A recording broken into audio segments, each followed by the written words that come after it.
So we are going to be hiking from the George Lake access today. I'm going to be heading all the way up through here to Topaz Lake. Campsite number 7. That's going to be where we're going to stop tonight. It's going to be about a 10 or 11 kilometer hike. Should probably take me 3 or 4 hours. So it is now about 1 o'clock. I should be getting to camp, 5 o'clock or so.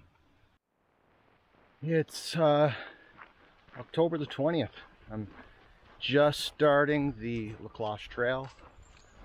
Plans are to stay 7 days, and this is my first solo hiking trip or camping trip. I've always gone with my dad and my boys, so it's gonna be fun. It's a gorgeous day out today.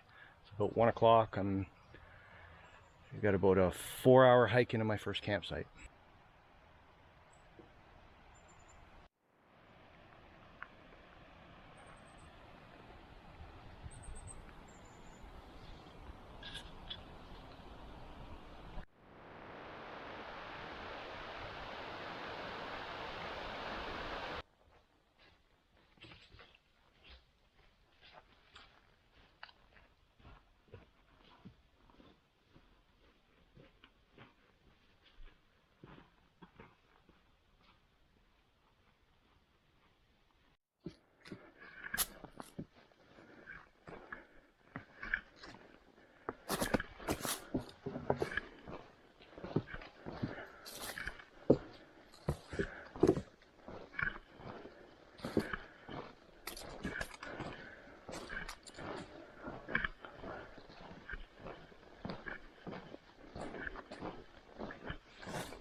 So there's my first little lake view. You can see there the white granite, the hills. The Clouche Trail is a loop here in Killarney, and it goes in and amongst these white granite hills. It's gorgeous. I think this used to be a mountain range, kind of pre-ice age, and pretty weathered rock.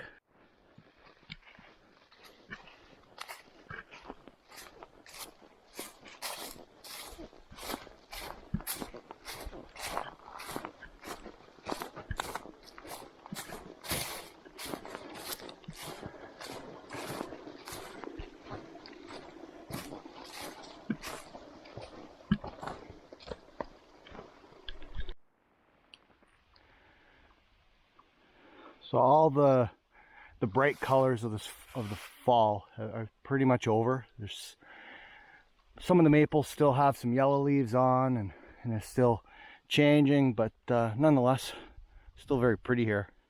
See the fresh bed of fallen leaves on the ground. Trail's very pretty.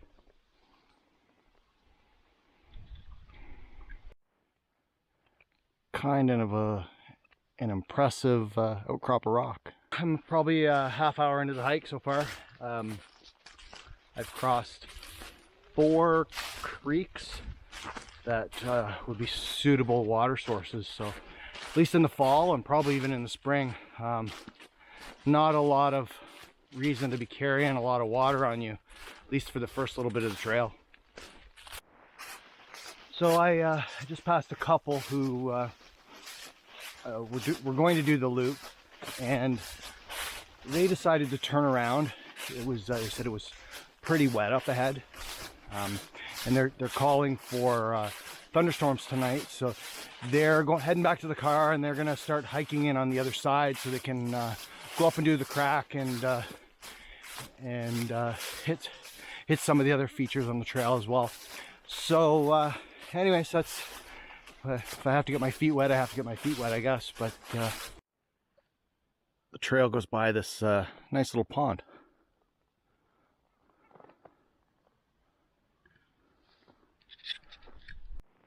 So I've been hiking about an hour now.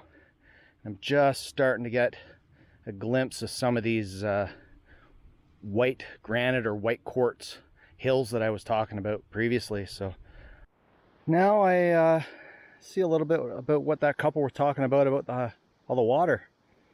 I don't think there's any way of getting across that without getting your feet wet. So here it comes. So our friendly neighborhood beavers have dammed the creek up and have pretty much guaranteed me a soaker.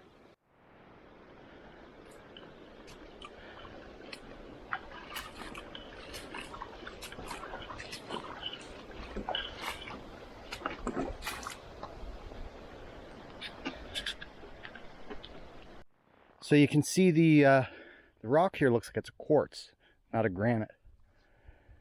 But, so give you a little 360 view here. This is about maybe an hour and 20 minutes into the trail. I'm up on one of these little quartz outcrops.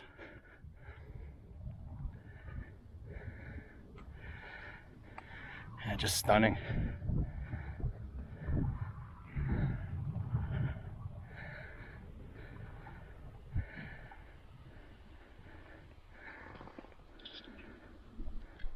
Not sure if I have to cross this. We'll see. Maybe be another soaker in my immediate future. Looks like I have to cross here, so saved by the logs. So this is the intersection to get to campsite H2. Nice little lake here, gorgeous. I know I'm going to say that way too many times in this trip, but I can't help it. So I hiked this trail back in 2018, August of 2018, with my boys and their friend Jason. Wayfinding on this trail is pretty easy. It's really well marked. They have little blue circles with arrows, generally within sight distance of each other or a little wee bit further. I think last time we only got off trail maybe once or twice, and it was really easy just to backtrack a little bit and find our way. So you don't need any real special navigation skills, or it's always good to have that kind of stuff, but on this trail I don't think it's as important. As long as you should have a GPS with you. Another great view here, right beside the trail.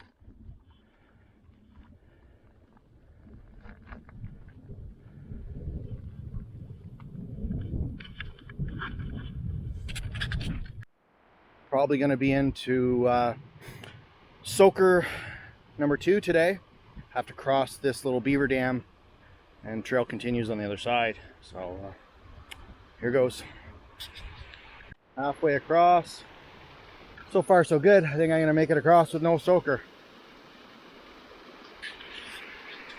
So here is our trail. Looks like we have a creek running up the middle of it. Heading down into what looks like another lake.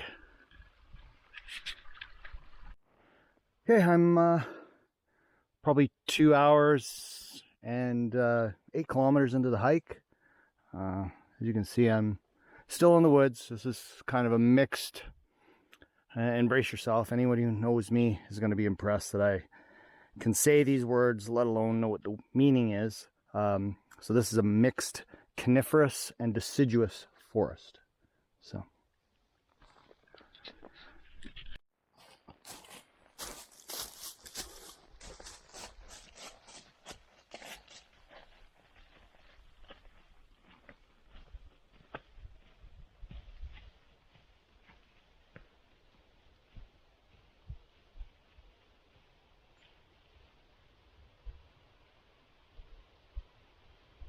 I am just taking a little break. I am between Acid Lake and Cave Lake, probably going down this slope here into Cave Lake, which would put me about 3.5 or 4 kilometers to Topaz Lake, my campsite, and so probably another hour and a bit.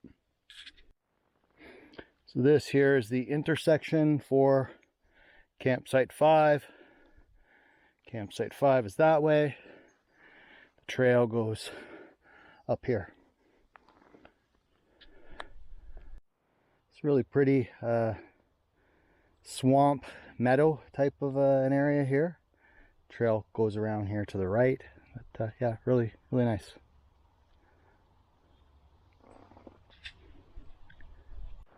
So this is a shot over that same swampy area. It's really pretty. The color of the grasses, and nice. I don't know if you can see him up in there, but there's a very big partridge up in there. I just heard him beating his wings. So I'm at the intersection here of a portage that goes in that direction to Artist Lake, and this is a portage and the trail, and on the map it says it's called the Pig. So my campsite is on the left, part way up the trail here, so not too far, a couple hundred meters, and then I got to go to the left into my campsite, probably 400 meters into Topaz Lake there.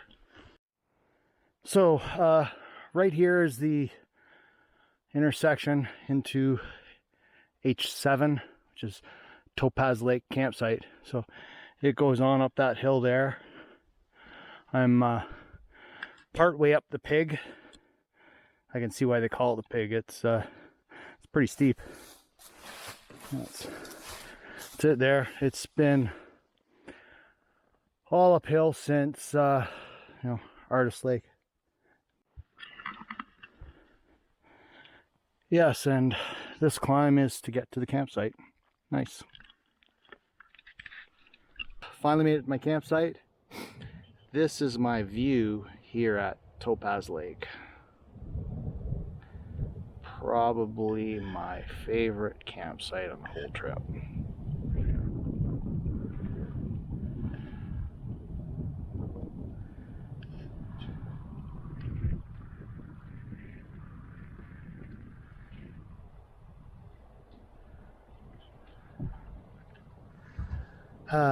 Need to get tent set up.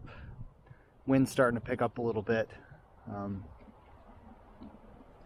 It's supposed to rain tonight, so I need to get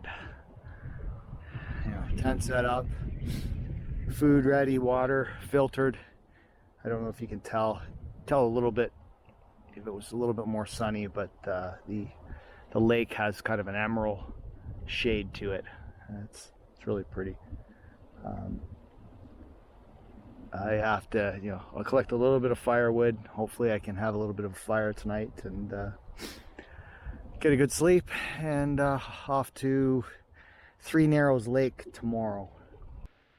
I'm just sitting here looking at the lake. Put up the tent.